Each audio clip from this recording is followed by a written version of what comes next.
جیسا کہ حافظ ابن حجر نے فتح الباری میں ذکر کیا ہے، جو صحیح بخاری کی کامنٹری ہے اور حدیث سند کے اعتبار سے ابن ابی شیبہ کی حدیث ہے۔ اگلی بات یہ، ہم یہ دیکھتے ہیں کہ ہمارے پاس جو سسٹم ہے تدفین کا، یہ بالکل ایک ایسا سسٹم ہے جو فطرت کے مطابق ہے، ایک بالکل نیچرل سسٹم ہے۔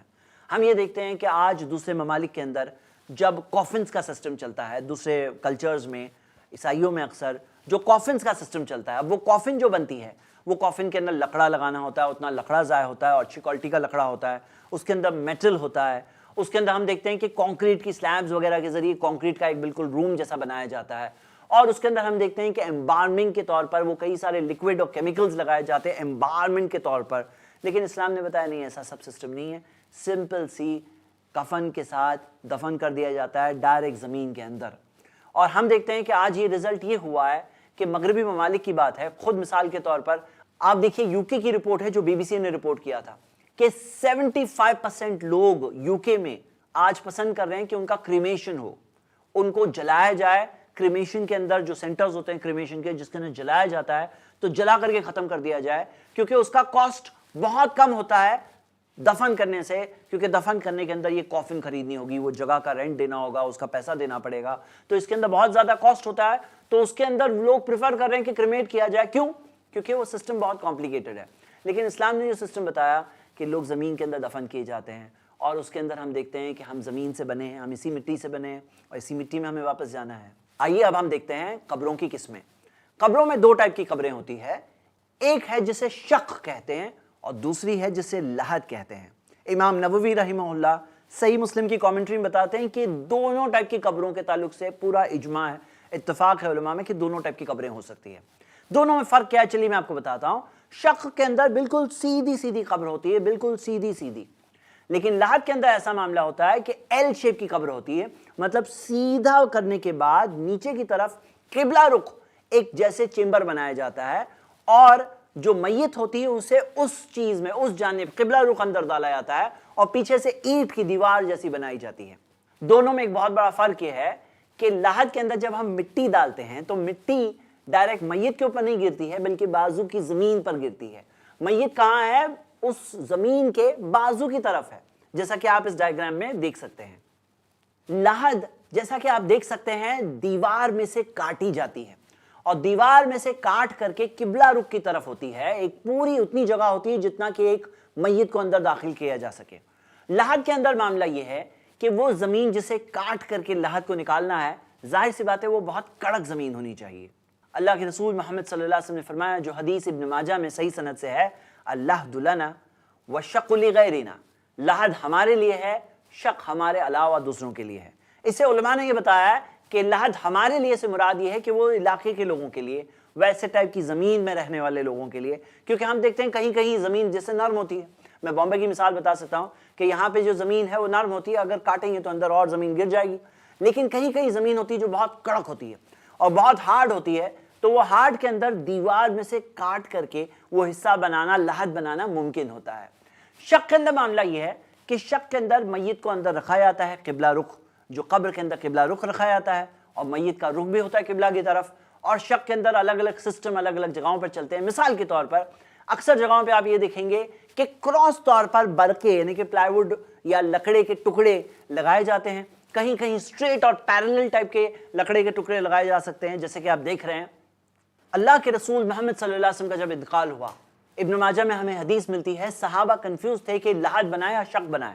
انہوں نے استخارہ کیا اور استخارہ کر کے دونوں کھودنے والوں کو بلایا، اور ہوا یہ کہ لحد والا پہلے آ گیا، اسی وجہ سے نبی صلی اللہ علیہ وسلم کے لیے لحد کھودی گئی۔ اور ہم دیکھتے ہیں سعد بن ابی وقاص رضی اللہ عنہ نے ان کے انتقال سے پہلے کے وقت کی بات ہے، وصیت کی تھی، سنن نسائی میں حدیث ہے، انہوں نے فرمایا الہد لی لحدن، میرے لیے لحد کھودنا، وانصبوا علیہ نصبن، اور میرے لیے بھی دیوار بنانا، کما فعل برسول اللہ صلی اللہ علیہ وسلم، جیسا کہ نبی صلی اللہ علیہ وسلم کے لیے کیا گیا۔ قبر کیسی ہونی چاہیے؟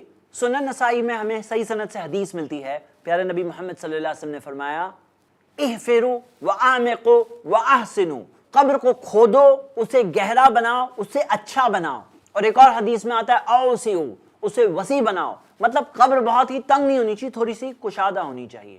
کیا ایک قبر میں ایک سے زیادہ باڈی بھی، ایک سے زیادہ میت کو بھی دفن کیا جا سکتا ہے؟ عام طور پہ یہ بالکل پسندیدہ چیز نہیں ہے، لیکن کبھی مجبوری کے حالات ہو، کبھی ایسا ہوتا ہے کہ بہت بڑا ڈیزاسٹر ہو چکا ہے، جیسے کوئی سونامی یا زلزلہ ایسا کچھ ہو چکا ہے، بہت سے لوگوں کی موت ہوئی ہے اور بہت ساری قبریں کھودنا مشکل ہوتا ہے، تو ہم دیکھتے ہیں احد کے وقت پر ایسا ہوا کہ جو لوگ زخمی تھے انہوں نے نبی صلی اللہ علیہ وسلم سے شکایت کی، انہیں تکلیف ہو رہی تھی قبریں کھودنے میں، تو نبی صلی اللہ علیہ وسلم نے کہا کہ وَدْفِنُوا الْاثْنَيْنِ وَالثَّلَاثَةِ فِي قَبْرٍ وَاحِدٍ، 2 یا 3 لوگوں کو ایک ایک قبر میں دفن کرو، تو 2 یا 3 لوگوں کو ایک ایک قبر میں داخل کیا جا سکتا ہے، لیکن ہم دیکھتے ہیں اس میں طریقہ یہ ہے، اللہ کے رسول صلی اللہ علیہ وسلم نے کہا قَدِّمُوا أَكْثَرَهُمْ قُرْآنًا، ان میں سے جو زیادہ قرآن جانتے ہیں ان کو قبلہ رخ ذرا آگے کی طرف رکھو، تو ہم دیکھتے ہیں جیسے مثال کے طور پہ میت کو ایک کے پیچھے ایک 3 رکھا جائے گا، تینوں قبلہ رخ ہوں گے، تو قبلہ رخ ہونے کے اندر سب سے پہلے اسے رکھیں گے جو سب سے زیادہ قرآن جانتے ہیں، پھر ان کے بعد جو ان سے کم، پھر ان کے بعد جو ان سے کم، تو ہم یہ دیکھتے ہیں کہ ہم قبرستان میں داخل ہو چکے، داخل ہونے کی دعا ہم نے پڑھ لی ہے، کس وقت پر دفن نہیں کرنا وہ ہم نے دیکھ لیا، الگ الگ قسم کی قبریں ہم نے دیکھ لی، اور قبر کیسی ہونی چاہیے، گہری ہونی چاہیے، کسی سچویشن میں ایک سے زیادہ لوگوں کمبائن کر سکتے ہیں، ہم وہ مسئلہ بھی دیکھ چکے ہیں۔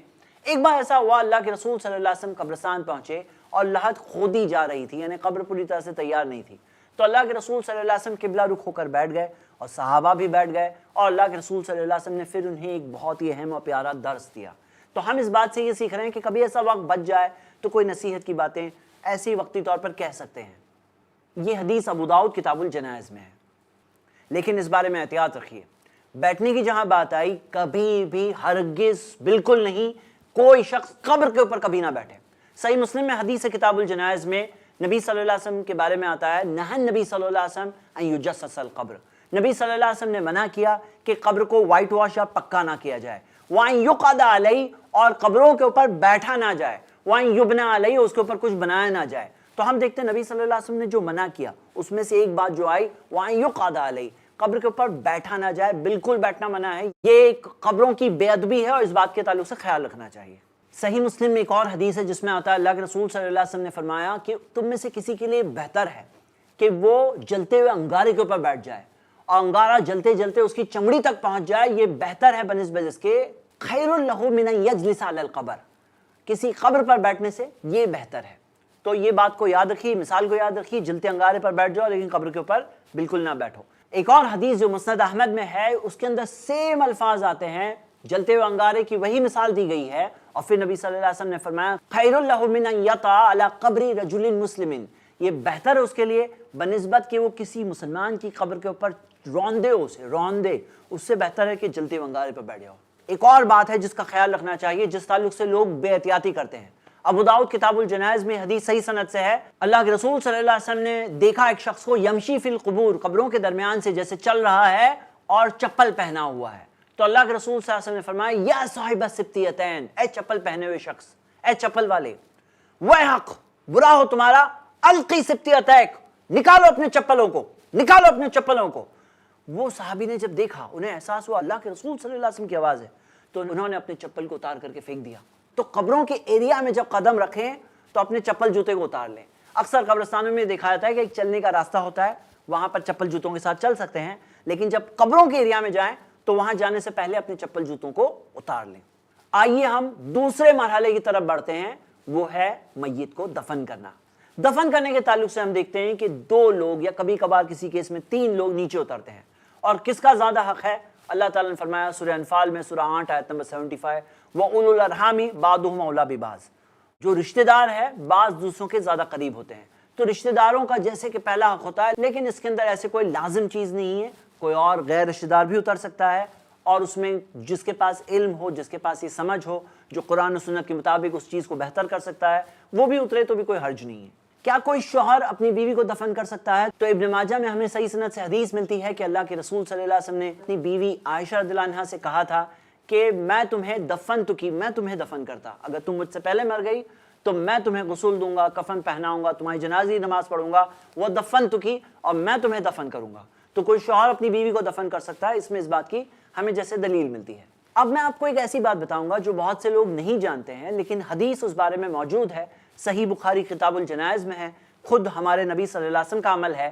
ان کی بیٹی کا جنازہ تھا، اللہ کے رسول صلی اللہ علیہ وسلم نے تب صحابہ سے پوچھا، هل منکم رجل لم یقارف اللیلہ، کیا تم میں کوئی ایسا شخص ہے جس نے اپنی بیوی کے ساتھ کل رات تعلقات قائم نہیں کیے ہیں؟ تو ابو طلحہ رضی اللہ عنہ نے فرمایا کہ میں نبی صلی اللہ علیہ وسلم، تو اللہ کے رسول صلی اللہ علیہ وسلم نے انہیں حکم دیا نیچے اترنے۔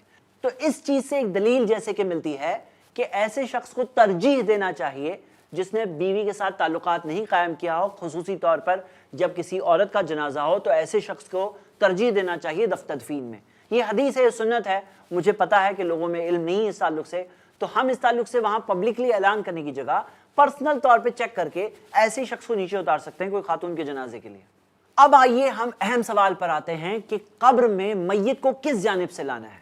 میں آپ سب کو ایک بات کہتا ہوں، جب آپ قبرستان پہنچو تو وہاں پہنچ کر کے یہ خاص خیال سے دیکھ لیا کرو کہ قبلہ کس طرف ہے، اور قبر کے اندر جب میت داخل ہوگی تو کس جانب سونے والی ہے، کہاں پہ سر ہوگا، کہاں پہ میت کا پاؤں ہوگا، یہ سمجھنا بہت ضروری ہے۔ مثال کے طور پر آپ جب کسی قبر کو دیکھیں تو آپ دیکھ کر کے فوراً سمجھ سکتے ہیں کہ قبلہ کس جانب ہے، تو سر کس طرف آئے گا، کیونکہ میت اپنی رائٹ سائڈ، اپنی سیدھی جانب ہوگی۔ تو جب رائٹ سائڈ ہوگی، جب چہرہ قبلہ رخ ہوگا تو آپ کلیئرلی سمجھ سکتے ہیں کہ سر کہاں ہوا اور پاؤں کہاں ہوا۔ تو جاتے ہی ہم دیکھتے ہیں کہ وہاں جب قبرستان میں پہنچتے ہیں ہر آدمی ڈائریکٹر بن جاتا ہے، ہر آدمی اپنے حساب سے کہتا ہے ارے یہاں سے کرو، ایسے رکھو، یہاں سٹینڈ کو رکھو، یہاں سے لاؤ، وہاں سے لاؤ۔ اس سچویشن کے اندر اگر ہم پہلے سے ہی سمجھ چکے ہیں تو بہت آسانی ہوتی ہے، قبلہ کس طرف ہے، قبر میں میت کا سر کس طرف جائے گا اور میت کے پاؤں کس طرف جائیں گے۔ یہ دیکھنے کے بعد میں آپ کو حدیث بتاتا ہوں، ابو داؤد کتاب الجنائز میں ہے، عبداللہ بن یزید سے ملتا ہے کہ ایک جنازے میں ادخلہ القبر من قبل رجل القبر، انہوں نے قبر میں قبر کے پاؤں کے جانب سے داخل کیا اور فرمایا وقال هذا من السنہ، یہ سنت ہے، رجل القبر، قبر کے پاؤں کے جانب سے۔ اور پہلے اندر کیا جائے گا؟ بہقی میں ہمیں حدیث ملتی ہے، عن ابن عباس رضی اللہ عنہ، عبداللہ ابن عباس بیان کرتے ہیں، صلی رسول اللہ صلی اللہ علیہ وسلم من قبل راسہ، نبی صلی اللہ علیہ وسلم کو قبر میں داخل کیا گیا ان کے سر کی جانب سے۔ کنفیوز نہیں ہونا ہے، قبر کے پاؤں کی جانب سے، اور داخل اندر پہلے ہوگا تو میت کا سر پہلے داخل ہوگا۔ آپ سمجھ سکتے ہیں۔ کچھ لوگ یہ کہتے ہیں کہ قبلہ رخ سے داخل کرو، قبلہ ہے، قبلے سے طرف داخل کرنا زیادہ بہتر ہے، لیکن علماء نے یہ فرمایا ہے کہ یہاں پہ حدیث میں جو الفاظ ہے ھذا من السنہ، یہ سنت میں سے ہے، تو سنت کو ترجیح ہے عقل پر۔ عقل میں بھلے ہی لگ رہا ہے ہاں قبلہ طرف سے اچھا ہے، لیکن حدیث میں ھذا من السنہ جو آیا ہے تو سنت پر چلنا ہمارے لیے زیادہ بہتر ہے۔ آپ کو یہ چیز کا علم ہے، آپ یہ چیز کسی کو بتا سکتے ہیں انشاءاللہ۔ اب میت کو قبر میں داخل ہوتے وقت کیا کہنا ہے؟ ترمذی اور ابن ماجہ میں صحیح سند سے حدیث ملتی ہے کہ ہمیں کہنا ہے بسم اللہ وعلی ملت رسول اللہ۔ ایک اور حدیث میں آتا ہے بسم اللہ وعلی سنت رسول اللہ۔ ایک اور حدیث میں آتا ہے بسم اللہ وباللہ علی ملت رسول اللہ، یا بسم اللہ وباللہ علی سنت رسول اللہ۔ میں نے چار چیزیں کہی، چار میں سے جو یاد آئے آپ کہہ سکتے ہیں، چاروں سنتوں سے ثابت ہے۔ بسم اللہ وباللہ، اللہ کے نام سے اور اللہ کی مدد سے، وعلی سنت رسول اللہ، اور نبی صلی اللہ علیہ وسلم کی سنت پر، ان کے طریقے پر، وعلی ملت رسول اللہ، یا وعلی ملت رسول اللہ، یا نبی صلی اللہ علیہ وسلم کی ملت پر۔ اب ہم دیکھتے ہیں کہ قبر کے اندر جو لوگ ہوتے ہیں بہت سارے الگ الگ عمل کرتے ہیں، لیکن میرے بھائی میری بہنیں، ہمیں نبی صلی اللہ علیہ وسلم کی چھوٹی سی چھوٹی ادا، صحابہ اکرام سے چھوٹی سی چھوٹی چیز ملتی ہے۔ ہمارا دین وہ دین ہے جو محفوظ دین ہے، اس کی کوئی ایک تعلیم بھی ایسی نہیں ہے جو چھوٹ گئی۔ یہ دین مکمل دین ہے، یہ اللہ کا چنا ہوا دین ہے، یہ وہ دین ہے صرف 1400 سال پہلے والوں کے لیے نہیں تھا، یہ آج کے لیے بھی ہے، آگے کے زمانے کے لیے بھی ہے، قیامت سے پہلے تک کے لیے ہے۔ تو ہم یہ دیکھتے ہیں کہ نبی صلی اللہ علیہ وسلم کی سنتوں سے جو ملا وہی ہمارے لیے کافی ہے۔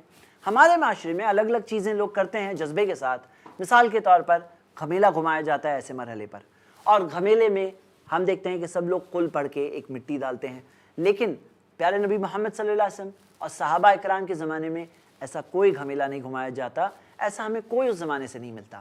اسی طرح کچھ لوگ اس مرحلے میں ہم دیکھتے ہیں کہ روز واٹر ڈالتے ہیں، جو گلاب کا عرق آتا ہے اسے قبر میں ڈالتے ہیں، وہ بھی ہمیں نہیں ملتا۔ کچھ لوگ ایک تکیے جیسا میت کے لیے سر کے نیچے رکھتے ہیں، یہ بھی ثابت نہیں ہے۔ کچھ لوگ کوئی ذبح کیے ہوئے جانور کا خون لا کر جیسے قبر میں ڈالتے ہیں، حال میں ایسی بھی بات سننے میں آئی ہے۔ کچھ لوگ پیسٹیسائیڈ لا کر کے اندر ڈالتے ہیں، کچھ لوگ کسی کوئی خاص مقام، کوئی خاص جگہ کی مٹی لا کر اسے قبر میں ڈالتے ہیں، کچھ لوگ عہد نامہ ڈالتے ہیں، کچھ لوگ ایک شجرہ نامہ ڈالتے ہیں کہ فرشتے کو پتہ چل جائے کہ یہ شخص کے کہاں کہاں تک پہچان ہے، کون کون لوگ ہیں اس کے تعلقات میں۔ کچھ لوگ ایسا کوئی پرچہ لاتے ہیں جس میں لکھا ہوتا ہے کہ ان کے لیے یہ چیزیں پڑھی گئی ہے. یہاں تک کہ دیکھا گیا ہے کہ کچھ لوگوں نے ابھی کارپیٹ بھی بچھانا شروع کیا اور کارپیٹ بھی بچھاتے ہیں قبر کے اندر میت کے نیچے. لیکن میرے بھائی امی بہنی یہ ساری کی ساری چیزیں جو لوگ کر رہے ہیں اپنی عقل و سمجھ سے, لیکن دین کی بنیاد کوئی ہمارے عقل و سمجھ پر نہیں ہے, دین وحی کی بنیاد پر ہے. اور یہ محفوظ دین ہے جو قرآن اور حدیث میں ملے تو پورے جذبے سے کریں گے, لیکن کوئی ایسا عمل کریں گے جو قرآن اور حدیث میں نہیں ہے تو وہ اللہ کے پاس قبول نہیں ہونے والا. تو ہم نے دیکھا کہ قبر کے پاؤں کی جانب سے ہم نے داخل کیا, سر پہلے داخل ہوا, بسم اللہ و باللہ علی ملت رسول اللہ یا علی سنت رسول اللہ. اس کے بعد میں کیا کریں, میت کو قبلہ کی طرف رخ کیا جاتا ہے. قبلہ کی طرف رخ کرنے کے لیے مٹی لا کر تھوڑا پیٹھ کی طرف, تھوڑا سر کی طرف, پورے جسم کے بیک سائڈ پہ رکھنا ہوتا ہے تاکہ میت تھوڑا کروٹ پر آ جائے. کچھ لوگ صرف چہرے کو پلٹاتے ہیں یا پلٹانے کی کوشش کرتے ہیں یا وہ بھی چھوڑ دیتے ہیں. ایسا نہیں ہونا چاہیے, چہرہ قبلہ رخ ہونا چاہیے. پھر اس کے بعد جو نیچے گئے ہیں وہ ہاتھ لے کر باہر نکلیں گے. خیال رکھیے کہ جس کا ہاتھ ہو تھوڑا مضبوط آدمی ہو, یا پھر کبھی میں نے ایسا بھی دیکھا ہے کسی قبرستان میں کہ میٹل کی لیڈر ہوتی ہے, سیڑھی ہوتی ہے جس کو رکھ کر وہ آدمی باہر نکل سکتا ہے. جو بھی طریقہ ہو وہ باہر نکلے. باہر نکلنے سے پہلے ایک بات اور کا خیال رکھیں, اگر پچھلی کسی میت کی ہڈیاں باہر نکل گئی ہیں تو اسے احترام کے ساتھ اسے قبر میں ڈال دیں.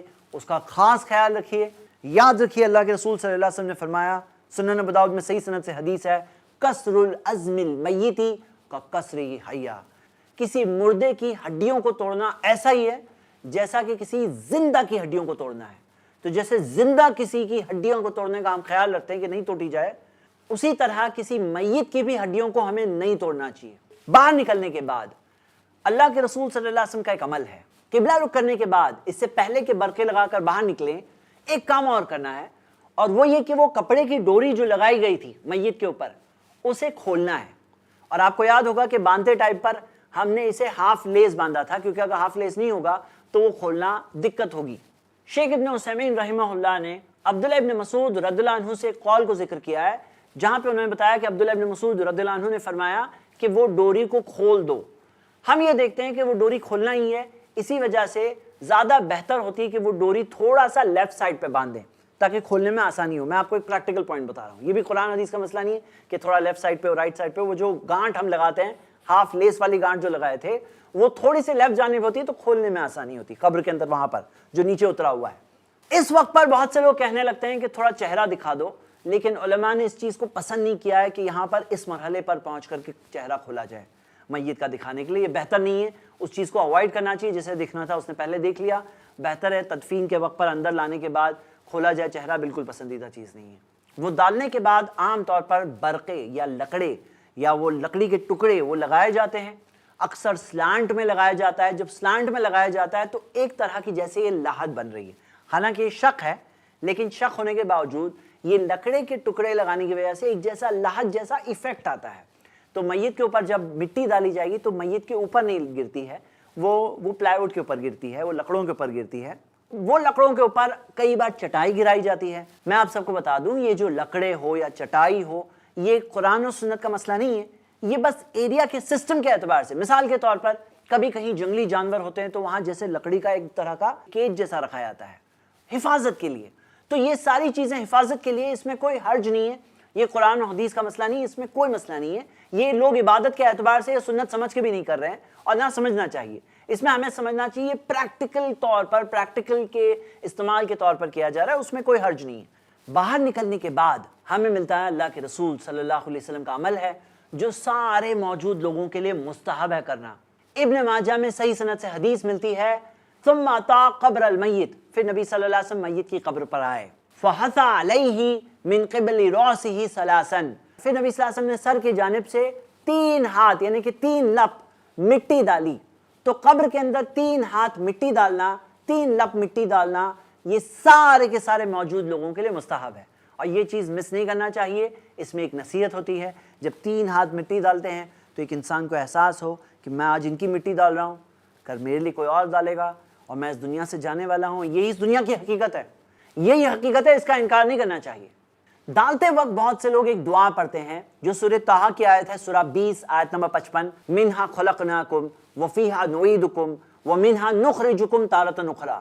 لیکن یہ حدیث ہمیں مل رہی ہے بیہقی میں، اور اس بارے میں محدثین بتاتے ہیں کہ اس کی سند سخت ضعیف ہے، مطلب یہ صحیح حدیث سے ہمیں نہیں ملتا، اور اسی وجہ سے یہ چیز کہنا ثابت نہیں ہے حقیقت میں. مجھے پتا ہے بہت سے لوگ یہ کہتے ہیں کہ لوگ تو کر رہے ہیں، لیکن لوگوں میں اگر علم ہوتا تو کیا بات تھی، ہر چیز کا علم اگر عام ہوتا تو کیا بات تھی. اور جہاں تک علماء اکرام کی بات ہے، علماء جب کئی ساری اچھی باتیں بتاتے ہیں تو کبھی انسان ہے، ان سے کہیں بھول غلطی ہو سکتی ہے. ہمیں اپنے آپ کو باندھ نہیں دینا چاہیے کسی بھی عالم سے کہ ان کی صحیح بات ہو غلط بات ہو، ثابت ہونے کے بعد بھی میں تو اس عالم کا ماننے والا ہوں، میں تو ان کی بات نہیں چھوڑ سکتا. ایسے نہیں ہونا چاہیے. ہم قرآن و حدیث پہ چلیں، ہاں ثبوت ہے، صحیح حدیث موجود ہے تو بالکل کریے، لیکن اگر نہ ہو تو وہ چیز پر عمل نہیں کرنا چاہیے. اس میں بھی ایک اور چیز لوگ کر رہے ہیں کہ کچھ لوگ اسے سیدھے ہاتھ سے ڈالنے کی جگہ الٹے ہاتھ سے ڈالتے ہیں. یہ بھی چیز بالکل صحیح نہیں ہے. اب آئیے ہم آتے ہیں تھرڈ سٹیج پر، وہ ہے تدفین کے بعد کیا. تدفین کے بعد اس قبر کو اونٹ کی جو کوہان ہوتی ہے وہ کوہان نما بنا لینا، یہ ایک اچھی چیز ہے، یہ ایک سنت ہے.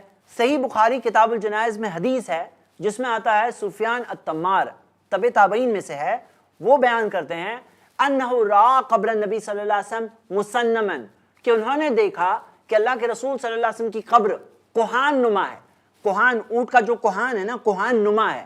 تو ہم دیکھتے ہیں کہ کوہان نما بنانا یہ ایک سنت ہے اور وہ کر لینا چاہیے. جہاں تک یہ سوال ہے کہ بہت سے لوگوں سے آپ نے شاید فوٹوز وغیرہ واٹس ایپ وغیرہ پہ فارورڈ کی ہوئی دیکھی ہوگی کہ یہ نبی صلی اللہ علیہ وسلم کی قبر کی فوٹو اندر سے لے کر کسی نے بتایا. یہ ساری فوٹوز بوگس ہے، کیونکہ کم سے کم 600 سال سے تو کوئی لے نہیں سکتا، کیونکہ جو جالی لگی ہے اس کے پیچھے حقیقت میں دیوار ہے، کوئی اوپن نہیں کہ کوئی جھانک کر کے اندر سے فوٹو لے سکتا ہے. 600 سال سے تو قبر کسی نے دیکھا نہیں ہے، اور اس سے پہلے کے زمانے میں تو فوٹوگرافی اویلیبل نہیں تھی. اس کے علاوہ ایک اور کام ہمیں ملتا ہے جو کر سکتے ہیں، اور وہ یہ کہ سر جہاں پر ہے وہاں پہ ایک پتھر رکھا جا سکتا ہے نشانی کے طور پہ. سنن ابو داؤد میں صحیح سند سے حدیث ملتی ہے کہ نبی صلی اللہ علیہ وسلم کے چچا زاد بھائی عثمان بن مظعون رضی اللہ عنہ، ان کا انتقال ہوا تھا. تو تدفین کے بعد نبی صلی اللہ علیہ وسلم نے ایک شخص کو کہا کہ وہ پتھر لے کر آؤ. اب وہ گئے اور وہ اٹھا ہی نہیں سکے، تو نبی صلی اللہ علیہ وسلم خود گئے اور انہوں نے وہ پتھر کو اٹھایا، اٹھا کر کے لا کر قبر کے سر کی جانب وہاں پر رکھ دیا، اور فرمایا اتعلم بہا قبر اخی، یہ اس لیے تاکہ مجھے پتا چلے کہ میرے بھائی کی قبر یہاں ہے. وادفن الیہ من مات من اہلی، اور تاکہ میں اپنے خاندان کے دوسرے لوگوں کو بھی یہیں پہ دفن کروں.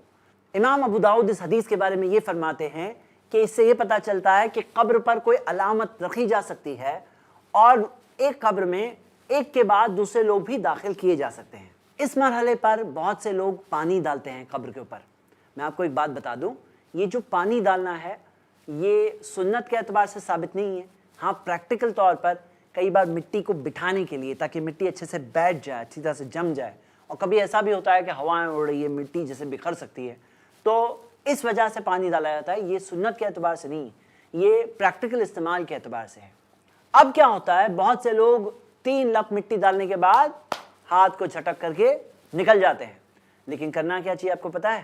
سنن ابو داؤد میں صحیح سند سے حدیث ہے پیارے نبی محمد صلی اللہ علیہ وسلم کے بارے میں. کان نبی صلی اللہ علیہ وسلم، نبی صلی اللہ علیہ وسلم کا یہ معاملہ تھا کہ جب وہ میت کو دفن کر کے فارغ ہوتے، وقف علیہ، وہیں پہ کھڑے ہوتے، فقال، اور فرماتے استغفروا لاخیکم، اپنے بھائی کے لیے مغفرت کی دعا کرو، وصلوا له بالتثبیت، اس کے لیے ثابت قدم رہنے کی دعا کرو، فإنه الآن يسأل، کیونکہ ابھی اسے سوال پوچھے جائیں گے، اب اسے سوال پوچھے جائیں گے. اب دعا کرو، اللہ سے دعا کرو. میرے بھائیوں میری بہنیں، یہاں پہ بات کیا ہے جو ہمیں ترغیب دینا چاہیے، بہنیں ترغیب دیں گی، بھائیوں کے لیے عمل کرنے والی بات ہے وہ یہ ہے کہ اس وقت پر جلدی کیا ہے بھائی، تھوڑی دیر رک جاؤ. عبرت کی بات ہے، نصیحت کی بات ہے، دعا کرو اس کے لیے، اے اللہ اس پر رحم کر، اللہم اغفرہ وارحمہ، اللہم ثبتہ، اللہم ثبتہ، اے اللہ اسے ثابت قدم رکھ، اے اللہ اسے ثابت قدم رکھ. ایک بات بتا دوں کہ یہ جو دعا ہے یہ ہر کسی کو اکیلے انفرادی طور پہ کرنا ہے. بہت سی جگہوں پر لوگ ایسا کرتے ہیں، اجتماعی طور پہ کرتے ہیں، مطلب ایک ساتھ میں ایک دعا کر رہے ہیں، باقی لوگ آمین کہہ رہے ہیں. لیکن ہم کیا دیکھ رہے ہیں کہ جیسے عبادت کے اندر معاملہ کیا ہے کہ طریقے کے اندر یہ بھی طریقہ بتایا جاتا ہے کہ کہاں اجتماعی طور پہ کرنا ہے، کہاں پہ انفرادی طور پہ کرنا ہے. مثال کے طور پر ہم نماز پڑھتے ہیں، کوئی ہوتی فرض نماز جماعت سے پڑھتے ہیں، کوئی ہوتی سنت نماز، وہ ہم کیسے نماز پڑھتے ہیں، ہم اکیلے پڑھ رہے ہیں. اب وہ سنت نماز کوئی اگر جماعت سے پڑھنے لگے تو کیا اچھا ہوگا؟ کیا یہ بہتر ہوگا؟ تو بالکل نہیں ہوگا، کیونکہ جو چیز جماعت سے پڑھنی ہے وہ جماعت سے پڑھنا ہمیں بتایا گیا، جو اکیلے پڑھنا ہے وہ اکیلے پڑھنا بتایا گیا۔ اگر ہم وہ طریقے میں بھی رد و بدل کریں گے تو وہ ایک چیز ایسی بن جائے گی جو غیر ثابت شدہ ہے، اور وہ چیز اللہ کے یہاں مقبول نہیں ہوگی۔ اور ہمیں یہی چیز کی تو فکر ہے کہ جو کام ہم کر رہے ہیں، جو عبادت کر رہے ہیں، جو چیز کر رہے ہیں، وہ سب قبول ہو جائے۔ تو میرے بھائی میری بہنیں، شیخ ابن باز رحمہ اللہ جو بڑے عالم رہ چکے ہیں، انہوں نے اس بات کو یہ سمجھایا، وہ کہتے ہیں کہ اس چیز کے اندر ایک سسٹم نہیں بن جانا چاہیے، ایک لازم چیز نہیں بن جانا چاہیے کہ لوگ مل کر ایسے موقع پر، ایسی جگہ پر، اس جگہ پر اجتماعی طور پہ دعا کرتے ہیں، کیونکہ ہمیں نبی صلی اللہ علیہ وسلم سے اس کی دلیل نہیں ملتی نا۔ ایسے وقت پر ایک اور چیز ہے، کچھ لوگ کچھ پلانٹ لگاتے ہیں، پودے لگاتے ہیں، اور اس کی دلیل یہی ہے کہ اللہ کے رسول صلی اللہ علیہ وسلم نے دو قبروں کو دیکھا جنہیں عذاب دیا جا رہا ہے، اور کہا انہما لیعذبانی وما یعذبانی فی کبیر۔ نبی صلی اللہ علیہ وسلم نے فرمایا یہ دونوں کو عذاب دیا جا رہا ہے ایک ایسی چیز کے لیے جس سے بچنا مشکل نہیں تھا۔ ان میں سے ایک پیشاب کی چھینٹوں سے اپنے آپ کو نہیں بچاتا تھا، دوسرا چگلیاں لے کر لوگوں کے بیچ میں جھگڑے لگاتا تھا۔ تو نبی صلی اللہ علیہ وسلم نے ایک کھجور کے درخت کی ٹہنی منگائی، اس کے دو حصے کیے بیچ میں سے، اور دونوں قبروں پر لگایا، اور کہا کہ مجھے امید ہے کہ جب تک یہ ٹہنیاں سوکھ نہ جائے تب تک ان دونوں کا عذاب ہلکا کیا جائے گا۔ لیکن اللہ کے رسول صلی اللہ علیہ وسلم نے یہ صرف انہی دو قبروں پر لگایا، باقی ساری قبروں پر حکم نہیں دیا سب پہ لگا دو۔ صحابہ اکرام اپنی قبروں پر ٹہنیاں وغیرہ نہیں لگایا کرتے تھے۔ اس سے کیا پتہ چلتا ہے کہ یہ جو عمل ہے یہ خصوصی طور پر ایک سفارش تھی، ایک دعا تھی نبی صلی اللہ علیہ وسلم کی ان دو قبر والوں کے لیے، یہ ایک خصوصی عمل تھا وہ تو قبر والوں کے لیے، یہ ہر جگہ اور ہر مقام کے لیے نہیں ہے، کیونکہ اگر ہوتا تو صحابہ اکرام آپ سے اور مجھ سے تو بہت آگے ہوتے ہیں، ان کے قبرستان بھی ویسے ہی ہرے بھرے ہوتے ہیں جیسے ہمارے ہوتے ہیں۔ تو یہ چیز بھی حقیقت میں قرآن و حدیث میں نہیں ملتی، ہمارے یہاں یہ چیز عام ہے عمل میں، لیکن ہمیں صرف تحقیق کرنا چاہیے۔ میں آپ کے سامنے صرف اتنی ریکویسٹ رکھوں گا کہ آپ دیکھیے قرآن حدیث میں ہے یا نہیں ہے کہ صحابہ اکرام اس طرح سے اپنے قبرستان میں کیا کرتے تھے یا نہیں کرتے تھے۔ تدفین کے بعد کچھ لوگ قبر پر اذان دیتے ہیں، لیکن اس کی کوئی دلیل قرآن حدیث میں ہمیں نہیں ملتی۔ کچھ لوگ وہاں پر تلقین کرتے ہیں، مرنے والے کو جیسے تلقین کرتے ہیں، کوئی ایسے ہوتے ہیں کہتے ہیں کہ پڑھو لا الہ الا اللہ، پڑھو محمد رسول اللہ، جواب دو یہ سوال کا، لیکن یہ قرآن و حدیث سے ہمیں نہیں ملتا۔ کچھ لوگ قبر کے سر کے جانب سورۃ الفاتحہ پڑھتے ہیں، پاؤں کے جانب سورہ بقرہ کی آخری دو آیتیں پڑھتے ہیں، لیکن یہ عمل بھی قرآن حدیث میں نہیں ہے۔ یہ ایسے عمل ہے جو لوگوں نے نکالے ہیں، ایجاد کیے ہیں، بعد کے زمانے والوں نے نکالا ہے۔ قرآن حدیث میں ہو تو ہم سب کریں گے، مل کر کریں گے، لیکن اگر نہیں ہے تو ویسے اعمال کرنے کی جگہ کیوں نہ ایسے کام کریں جو ثابت ہے، کیونکہ یہ سب کرنے میں جو اصل چیز ہے جس سے فائدہ ہوتا ہے کہ بھئی آپ دعا زیادہ کر لو، آپ دعا زیادہ دیر تک کرو، اسے اور زیادہ فائدہ ہوگا، آپ کرنا چاہتے ہیں یہ کریے، یہ اصل مدد کی چیز ہے جو آپ کر سکتے ہیں۔ اللہ سے دعا کریے، اللہ تعالیٰ دعا سننے والا ہے، اللہ تعالیٰ دعا قبول کرنے والا ہے، اللہ سے دعا کریں۔ کچھ لوگ خصوصی ایسے وقت پر قبر کے پاس آس پاس خصوصی طور پر صدقہ دیتے ہیں۔ صدقہ دینا اچھا کام ہے، اس میں کوئی شک نہیں، لیکن اگر آپ جگہ طے کریں گے اور وہ جگہ بتائیں گے تو وہ جگہ کی دلیل اگر قرآن حدیث میں ہے تو ایک اچھا کام ہے، اور اگر نہیں ہے تو نہیں ہے۔ میرے بھائی اور میری بہنیں، ہم نے تینوں مرحلے دیکھیں، تدفین سے پہلے، اس کے دوران، اس کے بعد۔ آخر میں ہم اللہ تعالیٰ سے یہ دعا کرتے ہیں کہ اللہ ہم سب کو حسن خاتمہ پانے کی توفیق دے، ہم سب کو تیرے نبی محمد صلی اللہ علیہ وسلم کی سنتوں پر چلنے کی توفیق دے۔ اس کے بعد اگلی ایپیسوڈ میں ہم دیکھیں گے کہ تدفین کے بعد اب ہم میت کے لیے کیا کیا کر سکتے ہیں، کیا کیا چیزیں ثابت ہے اور کیا چیزیں کرنا ہمیں نہیں ملتا۔ اللہ سے دعا اللہ ہم سب کو دین کا علم حاصل کر کے اس پر چلنے کی توفیق دے۔ آمین وآخر الدعوانا ان الحمدللہ رب العالمین۔ الحمدللہ، اس سیریز کو چاند نور اینڈ فیملی نے اپنی والدہ نور جہاں بیگم کے صدقہ جاریہ کے لیے اسپانسر کیا ہے۔ آپ بھی ایسے ویڈیو یا سیریز کو اسپانسر کرنے کے لیے کال کریں 9588888826 پر۔